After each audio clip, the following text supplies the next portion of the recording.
ভাৰতবৰ্ষৰ স্বাধীনতা প্ৰাপ্তিৰ আজি ৭৩ বছৰ পূৰ্ণ হ'ল। ১৯৪৭ চনৰ আজিৰ দিনটোতে ভাৰতবৰ্ষৰ জনগণই ব্ৰিটিছৰ পৰা আজৰি আনিছিল স্বাধীনতা।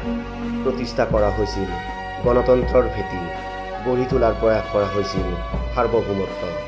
শত শতজন স্বাধীনতা সংগ্ৰামীৰ ত্যাগ আৰু বলিদানৰ কথা সোণালী আখৰেৰে লিখা হ'ল ইতিহাসত। সেয়ে ১৫ আগষ্টৰ এই গৌৰৱোজ্জ্বল দিনটো হৈছে মহান স্বাধীনতা সংগ্ৰামীসকলক শ্ৰদ্ধাৰে স্মৰণ কৰা দিৱস। মহাত্মা গান্ধীয়ে পূৰ্ণ গ্ৰাম স্বৰাজ গঢ়াৰ সপোন দেখিছিল পঞ্চায়তী ৰাজৰ সপোন। গান্ধীজীয়ে যঁতৰত সূতা কাটি স্বাৱলম্বিতা আৰু সংঘৰ্ষৰ এনেকুৱা প্ৰয়োগ কৰিছিল য'ত কৃষক আৰু শ্ৰমিক দুয়োটাই জড়িত আছিল। গান্ধীজীৰ এই ৰাজনৈতিক প্ৰয়োগে ভাৰতৰ অৰ্থ ব্যৱস্থাকো মজবুত কৰিছিল আৰু ভাৰতৰ সামাজিক সাংস্কৃতিক মূল্যবোধকো জীয়াই ৰখাৰ প্ৰয়াস কৰিছিল। পিছে স্বাধীনতাৰ ৭৩ বছৰ পিছতো কৃষক শ্ৰমিকৰ আৰ্থ-সামাজিক ব্যৱস্থাৰ বিশেষ উন্নতি হোৱা দেখা নগ'ল। গান্ধীজীৰ সপোনক ধূলিসাৎ কৰি শেহতীয়াকৈ হস্তশিল্প আৰু ঘৰুৱা বস্ত্ৰশিল্প খণ্ড দুটাকে ধ্বংসৰ গৰাহলৈ ঠেলি দিয়া হৈছে।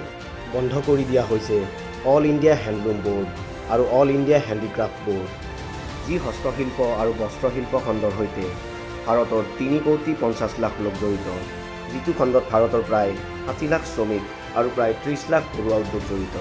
সেই খণ্ডটোকে ধ্বংসৰ গৰাহলৈ ঠেলি দি গ্ৰামাঞ্চলৰ অধিকাংশ মহিলাৰে জীৱন দুৰ্বিষহ কৰি তোলা হৈছে।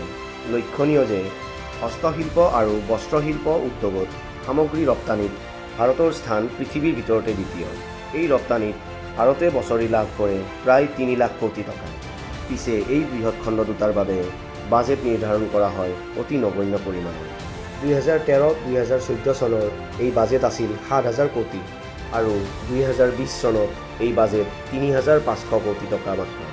বস্ত্ৰশিল্পক এইদৰে মৃত্যুৰ মুখলৈ ঠেলি দি বৃহৎ পুঁজিপতি গোষ্ঠীৰ বাবে ক্ষেত্ৰ মুকলি কৰিব বিচাৰিছে বিজেপি নেতৃত্বাধীন কেন্দ্ৰীয় চৰকাৰখনে।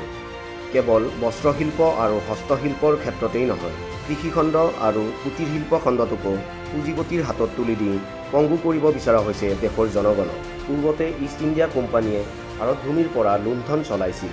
সম্প্ৰতি শ কোম্পানীৰ উদ্যোগত চলিছে লুণ্ঠন ৰাজ। সেয়ে আজি স্বাধীনতা দিৱসৰ এই ঐতিহাসিক ক্ষণতে প্ৰশ্ন হয়, পুনৰ পৰাধীনতাৰ দিশে গতি কৰিছোঁ নেকি আমি?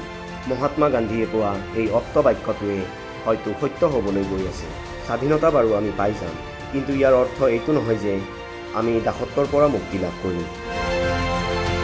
চাই থাকিব জনদৃষ্টি নিউজ।